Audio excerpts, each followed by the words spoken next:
बेटा यहाँ पे अब इक्विलेटरल ट्रायंगल दिया हुआ है जिसके दो वर्टिसेस है, एक पॉइंट पी है -1,2, दूसरा क्यू है 3,4। हमें आर निकालना है, मतलब तीसरा वर्टिस निकालना है इक्विलेटरल ट्रायंगल का। तो इक्विलेटरल ट्रायंगल में अगर मैं इसका मिड पॉइंट निकालूँ तो मिड पॉइंट फॉर्मूला से 1, 3 आता है, और जो मिड पॉइंट को ज्वाइन करते हैं दूसरे वर्टेक्स से, तीसरे वर्टेक्स से, तो वो मीडियन है, और मीडियन ही ऑल्टीट्यूड भी होती है, मतलब ये परपेंडिकुलर होगी। ठीक है। अच्छा, मिड पॉइंट फॉर्मूला से हमने निकाल दिया, 1,3 m के कोऑर्डिनेट्स आते हैं। अब पी क्यू का हम स्लोप भी निकाल सकते हैं, y2 - y1 x2 - x1। तो बेटा ये 2/4 यानी हाफ आता है। अच्छा, आर एम इसके परपेंडिकुलर है, R M is perpendicular to P Q, तो इसका मतलब आर एम का स्लोप -2 होगा। इसका रेसिप्रोकल करके साइन चेंज कर लेंगे। क्यू आर और पी क्यू का लेंथ सेम है क्योंकि इक्विलेटरल ट्रायंगल है, और पी क्यू हमने डिस्टेंस फॉर्मूला से यहाँ निकाला, तो डिस्टेंस फॉर्मूला से पी क्यू का लेंथ आ गया बेटा 2√5।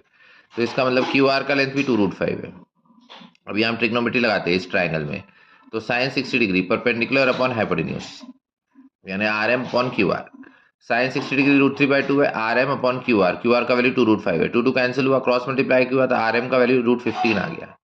तो अब यहाँ पे हम इस लाइन के अलॉन्ग पैरामीट्रिक फॉर्म यूज करेंगे किसके, आर, कैपिटल आर के कोऑर्डिनेट्स निकालने के लिए।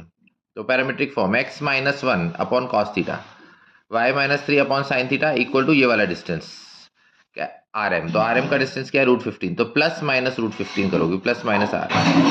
अच्छा, कॉस थीटा और साइन थीटा कैसे आएगा, ट्रायंगल बना के। हमें tan थीटा तो पता है कि आर एम का स्लोप -2 है, तो आर एम का स्लोप अगर -2 है तो पाइथागोरस थ्योरम से m2 1, तो यहाँ √5 आ सकता है।